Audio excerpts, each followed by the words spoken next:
So Offset just came out with a statement about him hating his biggest song to date, which is Ric Flair Drip. And the only reason why this man hates this song is because it's a West Coast beat. It's so crazy to me because this man was literally about to put a hit in the vault, and that hit would have changed or did change his entire career for the better, which that hit separated him and the other Migos apart, which it elevated him to a solo artist that could be taken seriously or that could last a little bit longer, because at this point we were all thinking that Quavo would be the only Migos that would actually have success on their own. But when Offset dropped this, he went from, oh, he's one of the guys from the Migos that are going to be left behind when Quavo becomes the superstar later in the future, to people saying that he is better than Quavo and that he should leave the Migos to start his own career because he is capable of making a hit without them. All I gotta say is, man, some artists are their worst enemies. Another example is Playboi Carti. Keep in mind, I'm not a Carti fan. I'm not a hater. I'm just a casual listener.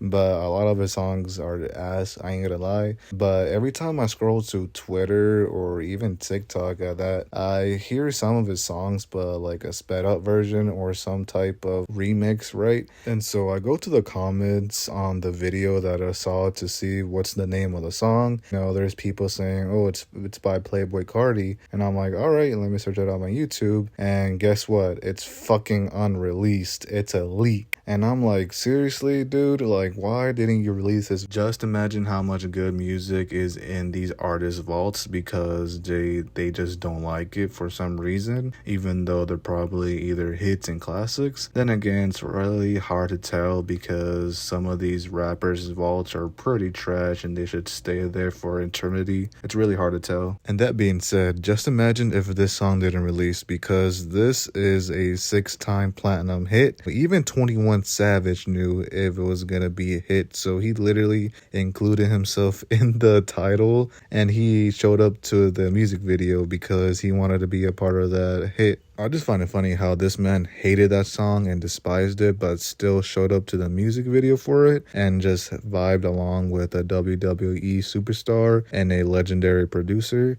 Like, I don't know if he cussed out Metro before this, during this, or after this. Like, if it was after, then yeah, that's kind of fucking hypocritical if you ask me. But hey, man, what do I know? All I'm saying is it's his biggest song of his career and it solidified him as a solo artist, separating himself from the Migos and becoming one of Quavo's backup dancers or singers or whatever, right? But at the end of the day, guys, you gotta understand that these artists just want to put their best work out, but just sometimes their throwaway songs in their head are the most popular ones and just hits to the people. And Offset isn't really the only one that said this for the past year. Take a great look at Pink Panthers, what's her face, Doja Cat, and I forgot, there was another artist, but those two are the only ones that I've know so far this year that are just complaining about their music that they think are throwaways in their heads, like I said before, but they're actually bangers,